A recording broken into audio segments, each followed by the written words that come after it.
स्वागत है आपका ऑनलाइन ट्यूशन पॉइंट पे। और आज इस वीडियो में अपन ह्यूमन ईयर के बारे में पढ़ने वाले हैं। इस वीडियो में अपन जानेंगे कि ह्यूमन ईयर की स्ट्रक्चर क्या होती है, हियरिंग का मैकेनिज्म क्या होता है और ईयर का फंक्शंस क्या होते हैं। उन सभी के बारे में इस वीडियो में अपन अच्छे से जानेंगे। तो अगर आपको ये सब जानना है तो ज़रूर इस वीडियो को पूरा देखिएगा। और अगर आपने इस वीडियो को एक बार पूरा देख लिया तो आपको एनसीईआरटी खोलने की ज़रूरत नहीं पड़ेगी, क्योंकि यहाँ पे मैं एनसीईआरटी के हर एक पॉइंट को कवर करूँगा। तो चलिए वीडियो को स्टार्ट करते हैं। तो चलिए सबसे पहले अपन बात करते हैं फंक्शनिंग की। तो अपने जो ह्यूमन ईयर्स होते हैं वो दो फंक्शन को परफॉर्म करते हैं। सबसे पहला होता है हियरिंग और दूसरा होता है बैलेंसिंग। ये जो बैलेंसिंग होता है ये अपनी बॉडी के इक्विलिब्रियम को मेंटेन करने में हेल्प करता है, मतलब बैलेंस में हेल्प करता है। एनसीईआरटी में जो ईयर का डायग्राम दे रखा है वो यहाँ पे मैंने शो कर रखा है। अब अपन स्ट्रक्चर की बात करते हैं। तो ह्यूमन ईयर के तीन स्ट्रक्चर होते हैं, तीन पार्ट में डिवाइड किया गया है। सबसे पहला होता है आउटर ईयर, उसके बाद आता है मिडल ईयर और उसके बाद आता है इनर ईयर। तो ये जो तीनों पार्ट कर रखे हैं इससे इसको समझने में बहुत ज़्यादा इजी हो जाता है। तो चलिए सबसे अपन पहले बात करते हैं कि जो आउटर ईयर होता है उसमें क्या क्या इंक्लूड होता है। उसमें होता है पिन्ना और एक होता है एक्सटर्नल ऑडिटरी कैनाल, जो कि डायग्राम में आप देख सकते हैं। तो EAC याद रखिएगा, एक्सटर्नल ऑडिटरी कैनाल को मीटस भी बोलते हैं अपन। फिर बात आती है मिडल ईयर की, जहाँ पे टिम्पैनिक मेम्ब्रेन होती है और बोन्स प्रेजेंट होती है। और इनर ईयर में वेस्टिबुलर अपरेटस प्रेजेंट होता है। याद रखिएगा वेस्टिबुलर अपरेटस इंपॉर्टेंट है क्योंकि यही बैलेंसिंग में हेल्प करता है। और इसके साथ साथ यहाँ पे कॉकलिया भी प्रेजेंट होता है। और ये जो कॉकलिया होता है ये ही मेन फंक्शन होता है हियरिंग के लिए। इसको स्टार बना के लिख लीजिएगा। और यहाँ पे मिडल ईयर में स्ट्रेचिंग ट्यूब भी प्रेजेंट होती है। अब अपन बात करते हैं, ये जो ईयर के मैंने तीन पार्ट किए थे उसको अपन अच्छे से समझ लेते हैं। तो यहाँ पे इनको अलग अलग करके बनाया गया है इस डायग्राम में।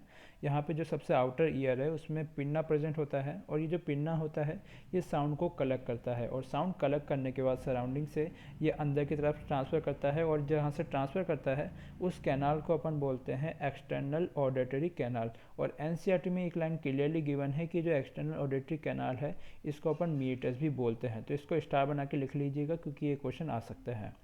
फिर अपन बात करते हैं कि जो एक्सटर्नल ऑडिटरी कैनाल है इसमें कुछ हेयर सेल्स प्रेजेंट होती है और साथ में सीबेसियस ग्लैंड्स भी प्रेजेंट होते हैं।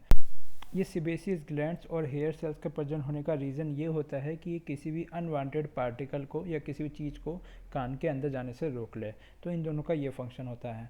अब अपन ज़रा बात करते हैं कि जो ईयर है इसमें जो मिडल ईयर आता है, मिडल ईयर में तीन बोन्स प्रेजेंट होती है। मिडल ईयर में जो तीनों बोन्स होती हैं उनके नेम्स थोड़े इस तरह से हैं। जो सबसे आउटर में होती हैं उसको अपन बोलते हैं मेलियस और इसकी स्ट्रक्चर हैमर जैसी होती है। जो मिडल में होती है उसको अपन बोलते हैं इनकस, जिसकी स्ट्रक्चर एनविल जैसी होती है। और जो सबसे इनर साइड में होती है उसको अपन बोलते हैं स्टेपीस, जिसकी स्ट्रक्चर स्ट्रैप जैसी होती है। तो इनकी जो स्ट्रक्चर्स है वैसे वो एनसीईआरटी में दी गई नहीं है, लेकिन आप याद करेंगे तो आपके लिए अच्छा होगा। फिर अपन बात करते हैं ये जो मिडल ईयर में है यहीं पे स्टाचियन ट्यूब भी प्रेजेंट होती है। जैसे कि मैंने कहा था, ये जो स्टाचियन ट्यूब होती है ये फारेनेक्स से कनेक्टेड होती है। और ये फारेनेक्स से कनेक्टेड होने के कारण ये जो कान में प्रेशर होता है एयर का उसको मेंटेन करके रखती है। अब ये क्या है कि ये बहुत बार अपन फील कर सकते हैं कान में कि अपन प्रेशर को चेंज कर सकते हैं मुंह को बंद और खोल के रखने से। तो ये उसी को कनेक्ट करके रखता है। फिर अपन बात करते हैं इनर ईयर की।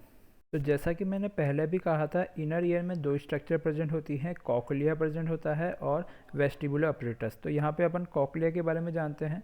कॉकलिया एक राउंडेड स्ट्रक्चर होती है, जहाँ पे आप देख सकते हैं ये एक ट्यूब की तरह है। और ये जो ट्यूब है ये बोन के अंदर है। तो अपन कह सकते हैं कि ये बोन में कैविटी है जो कि ट्यूब की शेप में है। और ये जो ट्यूब है कॉकलिया है इसके अंदर एक और ट्यूब प्रेजेंट होती है जो कि मेम्ब्रेन से बनी हुई होती है। तो ये जो ब्लू कलर की ये जो मार्कर है ये तो बोन की है, जिसको अपन बोनी लेब्रियंथ बोलते हैं। और ये जो मेम्ब्रेनस ट्यूब है इसको अपन मेम्ब्रेनस लेब्रियंथ बोलते हैं। तो अब आपको समझ में आ चुका होगा कि जो एनसीईआरटी में लाइंस दी गई है जो बहुत बार कंफ्यूजिंग होती हैं वो क्या है। अब अगर इसी ट्यूब को मैं सीधा स्ट्रेट करके बनाऊं तो यहाँ पे आप देख सकते हैं आउटर साइड तो है जो बोन की जो कैविटी है जिसको अपन बोनी लेब्रियंथ बोलते हैं, जिसको मैंने ब्लू मार्कर से बनाया। और इनर की साइड में जो मेम्ब्रेनस लेब्रियंथ है, मतलब एक मेम्ब्रेन प्रेजेंट है जो कि जो फ्लूइड है उसको सेपरेट कर रखी है, इसको अपन बोलते हैं मेम्ब्रेनस लेब्रियंथ। अब ये जो दोनों ट्यूब है इन दोनों ट्यूब के अंदर अलग अलग लिक्विड प्रेजेंट होता है, जिस लिक्विड के अलग अलग नेम है। तो यहाँ पे मैं इसको ड्रॉ कर लेता हूँ जिससे आप इसको ईजिली समझ सकें। अब यहाँ पे क्या है, जो मैंने यहाँ पे स्ट्रेट लाइन इसको, ये जो ट्यूब है इसको स्ट्रेट कर लिया है, जहाँ पे जो आउटर पार्ट है उसको अपन बोलते हैं बोनी लेब्रियंथ, और जो इनर वाली ट्यूब है उसको अपन बोलते हैं मेम्ब्रेनस लेब्रियंथ। तो ये अब आप समझ चुके हैं। अब इसके बाद जो आउटर जो इनर जो फ्लूइड होता है, उस इनर फ्लूइड को अपन बोलते हैं एंडोलिम्फ। तो आप हमेशा जानते हैं बायो में जब भी एंडो वर्ड आता है, एंडो का मतलब होता है इनर साइड में, तो ये इसको अपन बोलते हैं एंडोलिम्फ। और ये जो आउटर फ्लूइड होता है इसको अपन बोलते हैं पेरिलिम्फ।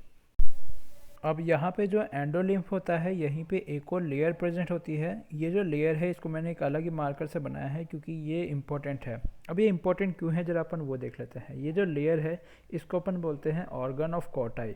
याद रखिएगा, ये एग्जाम्स में क्वेश्चन आ सकता है कि कौन सा ऑर्गन है जो हियरिंग के लिए सबसे ज़्यादा इंपॉर्टेंट है। तो अपन कह सकते हैं कॉकलिया के अंदर प्रेजेंट होता है एक ऑर्गन ऑफ कॉटाई, जो कि मेन ऑर्गन होता है या फिर मेन कॉम्पोनेंट होता है जिसकी मदद से अपन हियर कर सकते हैं।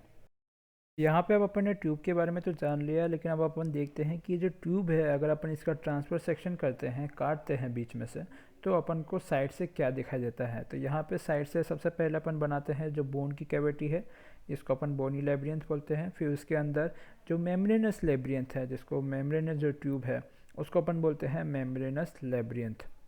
और जो ये है अंदर की साइड है जिसको अपन बोलते हैं एंडोलिम्फ, जो कि अपन ने पहले भी देखा था। और जो आउटर साइड है उसको अपन बोलते हैं पेरिलिम्फ। अब यहाँ पे जो मैंने पहले ऑर्गन ऑफ कॉटाई जहाँ पे बना रखा था वहीं पे मैं वापस बनाता हूँ। जैसे कि एंडोलिम्फ है, ये जो ऑर्गन ऑफ कॉटाई होता है ये प्रेजेंट इन एंडोलिम्फ में होता है, और इसको मैंने अलग से कलर कर रखा है। तो याद रखिएगा ये ऑर्गन ऑफ कॉटाई है और ये एंडोलिम्फ में प्रेजेंट होता है। अब ये जो एनसीईआरटी में डायग्राम दिया हुआ है ट्रांसफर सेक्शन का, ये कोई अलग डायग्राम नहीं है, ये इसी ट्यूब का डायग्राम है जो कि दे रखा है एनसीईआरटी में। अब ये जो डायग्राम है ये इस ट्यूब से कैसे रिलेटेड है जरा अपन वो समझ लेते हैं। तो ये जो ट्यूब है अगर अपन इसका वर्टिकली देखें तो वर्टिकली इसमें 3 कंपार्टमेंट बन जाते हैं। ये जो पेरिलिम्फ है ये ऊपर भी है और नीचे भी है, तो इसको अलग मान सकते हैं। और जो बीच में है ये एंडोलिम्फ है। अब इसी को अलग नेम दिए गए हैं आगे की तरफ। तो यहाँ पे जो सबसे ऊपर वाला है जिसको अपन ने पेरिलिम्फ कहा था पहले, इसको यहाँ पे नेम दिया गया है स्काला वेस्टिबुलाई। तो ये एक अलग कंपार्टमेंट है। और ये जो स्काला वेस्टिबुलाई है इसके नीचे जो मेम्ब्रेनस लेब्रियंथ है, उस लेब्रियंथ को अलग से नेम दे रखा है रीजनल मेम्ब्रेन। और उसके अंदर जो एंडोलिम्फ था उसको नेम दे रखा है यहाँ पे इन्होंने स्काला मीडिया। और उसके नीचे जो ऑर्गन ऑफ कॉटाई प्रेजेंट है उसके ऊपर भी एक छोटी सी मेम्ब्रेन प्रेजेंट होती है जिसको अपन बोलते हैं टेक्टोरियल मेम्ब्रेन। और उसके बाद आता है ऑर्गन ऑफ कॉटाई जो कि मैंने रिप्रेजेंट कर दिया है। और उसके नीचे एक और जो मेम्ब्रेन प्रेजेंट होती है मेम्ब्रेनस लेब्रियंथ जो मैंने कहा था, उस मेम्ब्रेनस लेब्रियंथ को इस बार उन्होंने बेसिलर मेम्ब्रेन कहा है। और उसके नीचे जो पेरिलिम्फ था वापिस, उसको इन्होंने इस बार स्काला टिम्पैनी कहा है। तब आप समझ चुके होंगे कि ये इसका ट्रांसफर सेक्शन कैसे इससे रिलेटेड है। अब यहाँ पे अपन मैकेनिज़्म ऑफ हियरिंग देखते हैं, जहाँ पे मैंने इस ट्यूब को वापस बना लिया है। ऊपर वाली जो ट्यूब जहाँ से स्टार्ट होती है उसको अपन बोलते हैं ओवल विंडो, और यहीं पे जो बोन स्टेपीज होती है वो यहाँ पे आके कनेक्टेड रहती है। वहीं पे जो ओवल विंडो नीचे जाके जहाँ पे एंड होती है उस जगह को अपन बोलते हैं राउंड विंडो। तो ये जो एनसीईआरटी में जो लाइंस आप पढ़ेंगे तो ये लाइंस ऐसी दे रखी है कि आपको बहुत ज़्यादा कंफ्यूज करेंगे, लेकिन इस बार आपको ये कंफ्यूज नहीं कर पाएंगे अगर आप ये डायग्राम देख लेंगे। तो यहाँ पे क्या होता है, वाइब्रेशंस आते हैं बोन से और यहाँ पे एंटर करते हैं। तो जब वाइब्रेशंस आते हैं तो ये जो ऊपर की साइड पेरिलिम्फ होता है उसमें वाइब्रेशंस आते हैं। और ये पेरिलिम्फ से वाइब्रेशंस जो नीचे जो अपन ने रीजनल मेम्ब्रेन पहले ऊपर रिप्रेजेंट कर रखा था उसमें वाइब्रेशन जाते हैं। रीजनल मेम्ब्रेन से स्काला मीडिया जो फ्लूइड होता है एंडोलिम्फ उसमें वाइब्रेशन जाते हैं। और उसके बाद जाते हैं नीचे वाली मेम्ब्रेन जिसको अपन बेसिलर मेम्ब्रेन बोलते हैं। याद रखिएगा जो बेसिलर मेम्ब्रेन है ये वाइब्रेशन का जो कनेक्शन है जो मैंने कहा, सबसे पहले ऊपर perilymph, scala vestibuli, Reissner's membrane, scala media और बेसिलर मेम्ब्रेन। ये हमेशा याद रखिएगा, वाइब्रेशंस ऐसे आते हैं, ऐसे ही आते हैं। और ऐसे आने के बाद जब बेसिलर मेम्ब्रेन जब ज़्यादा मूव करती है, बेसिलर मेम्ब्रेन के मूव करने के कारण जो ऊपर हेयर सेल्स है ये मूव करते हैं। और हेयर सेल्स मूव करने के कारण इनमें जो माइक्रो प्रोजेक्शंस होते हैं जिनको अपन स्टीरियोसीलिया बोलते हैं, ये ऑर्गन ऑफ कॉटाई के ऊपर जो टेक्टोरियल मेम्ब्रेन होते हैं उससे अटैच रहते हैं। अपन कह सकते हैं टच कनेक्टेड रहते हैं। तो अगर ये मूव करते हैं तो ये जो माइक्रो प्रोजेक्शंस होते हैं स्टीरियोसीलिया, ये बेंट होते हैं, याद रखिएगा ये बेंट होते हैं। बेंट होने के कारण ये सिग्नल भेजते हैं इनके नीचे प्रेजेंट न्यूरॉन्स में, जो कि एनसीईआरटी के डायग्राम में क्लियरली दे रखे हैं। तो जैसे ही ये स्टीरियोसीलिया बैंड होते हैं, ये एक्शन पोटेंशियल जनरेट करते हैं न्यूरॉन्स में, और ये जो न्यूरॉन्स है ये सिग्नल को भेजते हैं ऑडिटरी कैनाल के थ्रू, नर्व के थ्रू अपने ब्रेन में, जिसके बाद जो साउंड है वो अपने दिमाग में प्रोसेस होता है। तब आपने इस जो कंप्लीट मैकेनिज्म है वो इसको फिर से अपन ढंग से समझ लेते हैं। सबसे पहले जो वाइब्रेशंस आते हैं वो ऊपर आते हैं पेरिलिम्फ स्काला वेस्टिबुलाई में, फिर रीजनल मेम्ब्रेन, फिर स्काला मीडिया, और फिर बेसिलर मेम्ब्रेन।